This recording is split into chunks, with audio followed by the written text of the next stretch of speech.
बाराबंकी में बड़ी स्वास्थ्य सुविधा Hind institute of medical sciences में कैंसर व हार्ट इलाज की आधुनिक सेवाएं शुरू। बाराबंकी के सफेदाबाद स्थित Hind institute of medical sciences में अब कैंसर और हृदय रोगों के इलाज की अत्याधुनिक सुविधाएं शुरू कर दी गई है। संस्थान में पीटी, सीटी, न्यूक्लियर मेडिसिन, सर्जिकल और रेडिएशन ऑन्कोलॉजी जैसी आधुनिक सेवाएं उपलब्ध कराई गई है, जिससे गंभीर मरीजों को अब बड़े शहरों की दौड़ नहीं लगानी पड़ेगी। अस्पताल प्रशासन के अनुसार यहां हर महीने 4 से 5 ओपन हार्ट सर्जरी की जा रही है, जिनमें बाईपास और वॉल्व सर्जरी भी शामिल है। साथ ही आधुनिक आईसीयू और क्रिटिकल केयर विभाग भी इसी महीने शुरू किया गया है, जिसमें गंभीर मरीजों को तुरंत और बेहतर इलाज मिल सकेगा। संस्थान ने बताया कि आयुष्मान भारत योजना के तहत पात्र मरीजों को इन सुविधाओं का लाभ दिया जाएगा।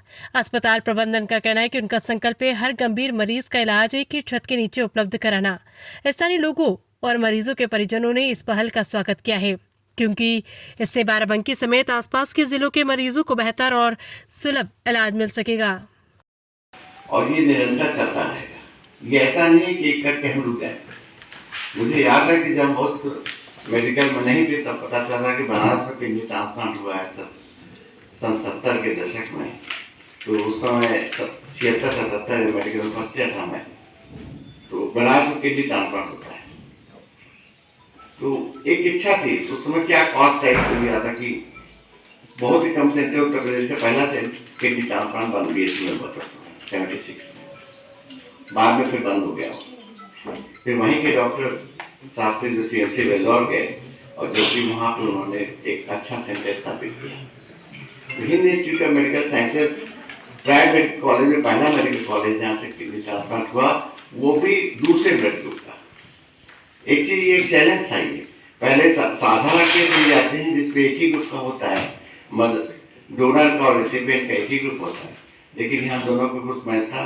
माँ ने अपनी बेटी को किडनी दी इसके लिए, और उसके लिए हमारे यहाँ से हमारी टीम जो डॉक्टर शशांक गुप्ता हैं, नेफ्रोलॉजी हमारी मैडम बैठी हैं ट्रांसफ्यूजन मेडिसिन से, और इस सब टीम के साथ और डॉक्टर नानी की टीम और करके इन्होंने उसको ऑप्टिमाइज किया। उसके बाद उसको 5 सफल बनाया।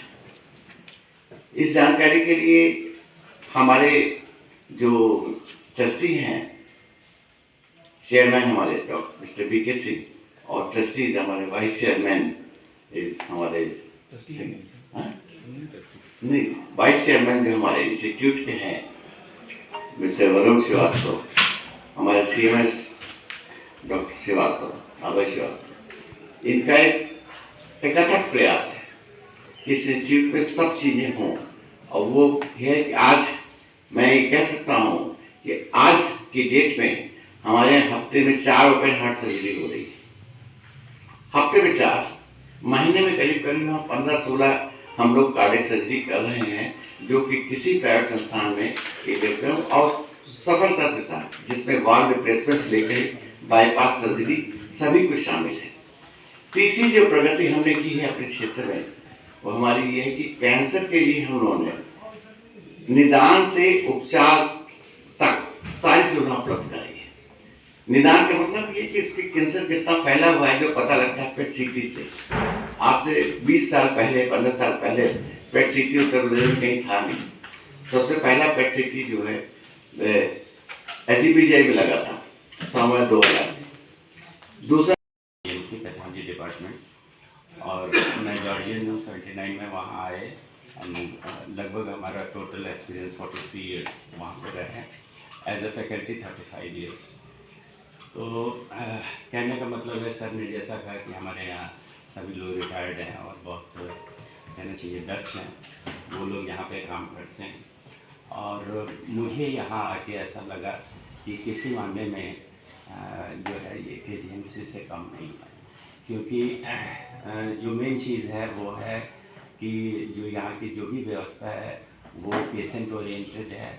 जो भी पेशेंट है नॉन अननोन सभी की मतलब वही एक तरह से दैवभाव है। स्टूडेंट्स को भी उसी तरीके से लिया जाता है, और ये पूरा कॉलेज ही इसीलिए बना जिससे कि हम पुअर पेशेंट मतलब सारे पेशेंट्स को, कोई भी आदमी जो एलिम हो गया वो तो हेल्थ में पुअर हो ही गया, और स्टूडेंट्स की हम ट्रेनिंग करते हैं।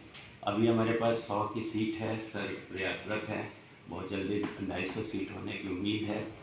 और अंदर जो भी हमारा काम हो रहा है, जैसे ये सभी चीज़ें बहुत बड़े माइलस्टोन्स हैं कि आप रीनल ट्रांसप्लांट कर लें, रीनल ट्रांसप्लांट के बाद वो सक्सेसफुल कर दें, और वो भी जो है लोकल लोगों का इतना विश्वास हो कि वो यहाँ आके कराए, क्योंकि किसी को मोटिवेट करना भी बहुत मुश्किल होता है। तो वो सारी चीज़ों को देखते हुए नो डाउट कि हम लोग बहुत अच्छे हैं।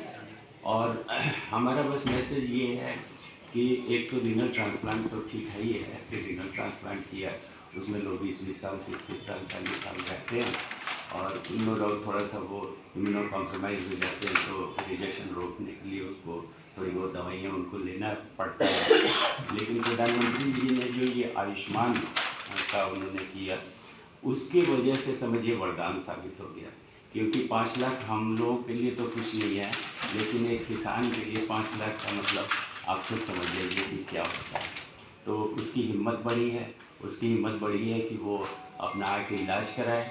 हमारी संवेदना बढ़ी है कि हम उसको पहचानते हैं, उसको वीआईपी की तरह ट्रीट करते हैं, उसके घर परिवार से लेना या किसी को लगाना, ये सारी चीज़ों का एक सामूहिक प्रयास होता है, और वो सफल परीक्षण यहाँ हो गया है।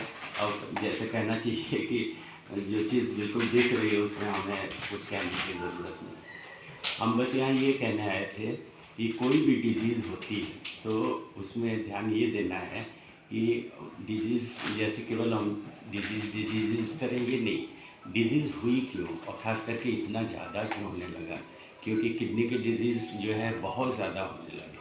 और उसमें मैं बताना चाहूँगा कि जो पढ़े लिखे डॉक्टर हैं वो तो जानते हैं, लेकिन जितने भी ये अल्टरनेट हैं, झोला छाप डॉक्टर हैं, या जो लोग खुद ही नेट से पढ़ के या किसी तरीके से तमाम तरह की दवाइयाँ खाते हैं, और उन दवाइयों में सबसे ज़्यादा जो कहना चाहिए कि हार्मफुल दवाई है वो है दर्द निवारक दवाइयाँ।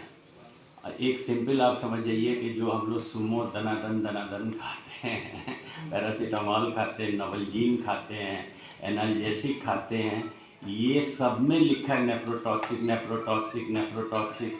खाते चले जा रहे हैं, खाते चले जाए, किसी को रिमेटॉइड जोड़ में हुआ, खाओ खाओ खाओ, तो वो जब 5-10 साल खाता है तो उसकी किडनी जो है ख़राब हो जाती है। दूसरा, वैसे ही अगर हमारे इन्वायरमेंट में कुछ इन्फेक्शन जैसे कम्युनिटी के होते हैं, जैसे स्ट्रेप्टोकोकल हेमोलिटिकस है, तो उसके कुछ वेरिएंट से लोग वो कर जाते हैं, फिर किडनी में उसका कहना चाहिए कि एक तरह से एलर्जी टाइप की हो जाती है, किडनी फिर फेल हो जाती है। और इसी तरीके से हमारा जो खान पान है, चाहे आप सिगरेट पिए और चाहे ना पिए, अब रोड पे हैं तो आपने 1000 सिगरेट पी लिया, चाहे वो डीजल और जो भी हमारे ये प्रॉब्लम्स है। नदियों में एफ्लुएंट डायरेक्ट डाल दिया जा रहा है, पानी में बैक्टीरियल तो फिल्टर लगे हैं, लेकिन उस एफ्लुएंट का क्या करें, आलुइन टर्लिन फॉलोइन लेदर इंडस्ट्री सारे तो डायरेक्ट उसमें जा रहे हैं विदाउट ट्रीटमेंट। तो जब हम इसी तरीके से हमारे जो ये टमाटर से लेके और सब सब्जियों में जो इंसेक्टिसाइड खा रहे हैं, ये सॉइल के थ्रू होते होते ऐसे आ रहे हैं, एयर में भी ऐसे ही आ रहे हैं।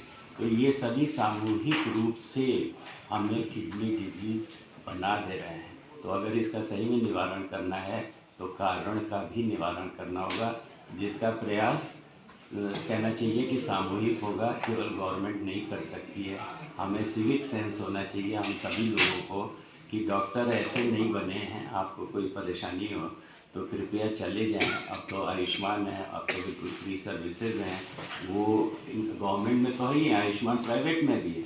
इसी तरीके से हर प्राइवेट की प्रतिबद्धता है कि वो 25 से 50% फ्री केसेस करे।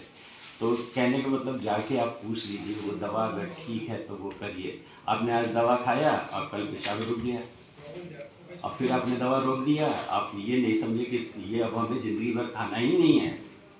अब ब्रूफेन अगर आपने खाया और उससे कुछ एलर्जी हो गई तो अब आप लिख लीजिए, वो आप पहले बताइए डॉक्टर साहब को किससे हमें एलर्जी है। तो इस पर अगर ध्यान दिया जाए तो मैं समझता हूँ लोड बर्डन बढ़ेगा और हम सब सुरक्षित